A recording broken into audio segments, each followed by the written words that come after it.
bazisasule kwali kukwata bajjo milioni zali milioni 4 kakati sente ze ne balwawo zituwa nengamba bajjo kwata omufaliso ogenda olaga obutali bwerufu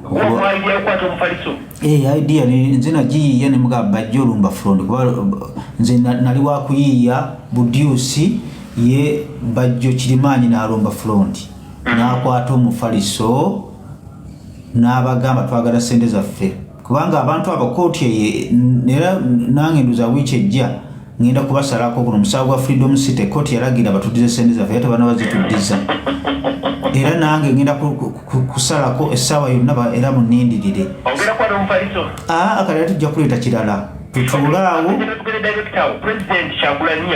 kakati mbadde nkugamba bajjo be yakwata omufaliso message neetuuka era wiiki eyaddako sente nebazikola ki nebaziteekayo kitegeeza ki nti bano bawulira mbeera yakwekalakaasa kakati omusajja abaana abo abavumi netugamba Kyagulanyi nti abaana abo bavuma omulembe gwa Kyagulanyi gwe mulembe ogusinza okubeerako propaganda okuwaayiriza okukonjera kakati nalabyawo jjo oyo omuvubuka we South Africa ng'agamba ono bamita Mawale ng'agamba babesima yoyozesala kubogerako manyi bali kiiko nnyo naye oliwadde osobola okubeera omubuyabuya naye betulabanga obubuyabuya bwo bugenda kubuzaabuza abantu tuvayo ntukwogerako wadde toli wa nsonga kakati oyo omudingidi bamita Kisekka n'agamba oyo Mawale n'agamba gwe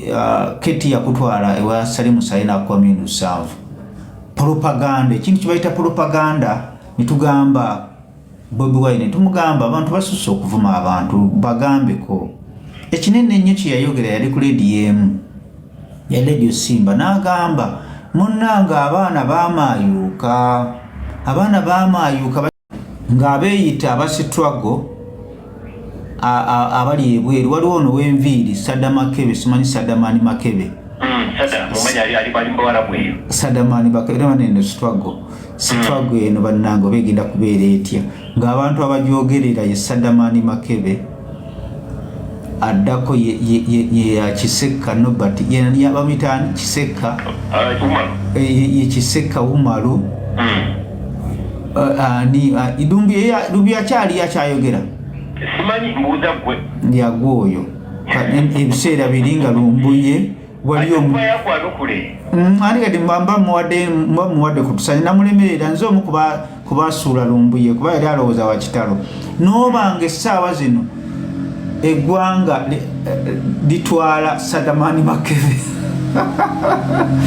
ne Umaru Kisekka agera n'atunula omanyi omuntu okudduka naye nga tewali amugoba ngera nentunulira Kisekka ng'akola live ng'atuuyanye byoyogera lwaki tojja nobyogerera wano kakati mpumbawumba mbadde nsaba Umaru Kisekka ne Saddamani Makebe muvume Kyagulanyi mumuvume alyoka ategeere akaseera abantu be babadde bavuma ke babadde bayitamu okumanya Kyagulanyi era Kyagulanyi akyayina olusozi gambalagala okuyiga ebyobufuzi ne bavuma Ssaabasajja Kabaka n'osirika ne bavuma bannaddiini n'osirika ne bavuma abakulembeze b'ennono n'osirika n'olyoka ovaayo nga bavumye mbuloopu bavumye roopu koolola ovuddeyo kale omukulu gwe bayita Kyagulanyi akyayina olusozi gambalagala okuyiga ebyobufuzi naye mbadde nsaba Kisekka kubanga Kisekka abantu abalowooza mbu ali mu sitwago gwe neewuunya tosobola kubeera ng'oli muwagizi wa sitwago ate n'otandika okuvumirira abasitwago ffe bwe twabeerera nabeera mu sitwago Kyagulanyi nga n'abaakola ensobi nga tetujogera oyo ye mulwanyi omutuufu essaawa zino tosobola kulaba muwagizi wa NRM minisita wa NRM ng'avumirira ebibi bya NRM okuggyako oyo abasukkulumye mu kutegeera oyina kudifendinga NRM ne beekola ensobi kaakati omusajja gwe bayita Kisekka bw'otunuulira body language ye baali adda ssente kaakati Kisekka bw'omutunuulira omulimo gwe gwa propaganda kaakati agenda kunafuya buli muntu yenna akyayina mensa nga wa NUP. Ekyo kye kibasasuza, tebakulimbanga nti President Museveni asobola okulaba omuntu ayogera ne bawulirizaamuko ng'oli ku internet natakusindikira ababaka kutemera. Kati essaawa zino abalowooza mbu bamuyitaani nti Kiseka akyali wa NUP kwewuunya. Body language ekulaga baalya dda. Omusajja bulooka waabwe si mulala, bamuyita Lumbuye, omubuyabuya Lumbuye. Kati Lumbuye era asobola okumanyiira Obwakabaka, naye Obwakabaka tebabumanyiira. Era bwe tubogerera Katikkiro yaddayo dda waggulu, naye kaakati mbadde nsaba Kiseka. Andi bagamba Seruka Mama Yute. Weebale nnyo, mbadde njaba munvumire Kyagulanyi. Njagala munvumire Kyagulanyi. Musajja oyagala kuŋŋamba nti Ssaabasajja Kabaka munafu nnyo ku Joel Ssennyonyi. Be baavuma Ssaabasajja Kabaka yakolawo ki? Musajja nkugambye Ssaabasajja Kabaka be baamuvuma nga bavuma Katikkiro, naye yabeegattako bwegasi, yabalako kimu kugamba bakube Ssaalongo. Ojjukira lwe bateeka Medi Nsereko mu Kivulu, kana kasajja oba kakyaliyo kuba kayita wala ka Muzeeyaani, kagamba gwe lwaki Kyagulanyi temumukyaza ku CBS.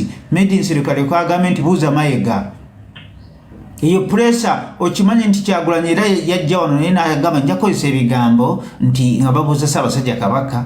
Omanyi naye ssebo yeegatta mbabuuza Ssaabasajja Kabaka. Omusajja omuganda wa Kabaka n'agamba nange nja kukozesa ebigambo bya Medi Nsereko nti buuza Mayiga, nga mu bufunze ng'alinga awagira abaali bavuma. Kaakati bagenda kuvuma Kyagulanyi, bagenda kukuvuma bakwambule. Oleka okitegeere nti si kirungi.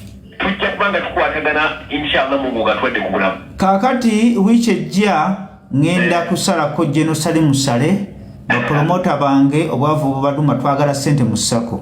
Ebivulo biraba tebikyaliyo, abapromota tebakyategeka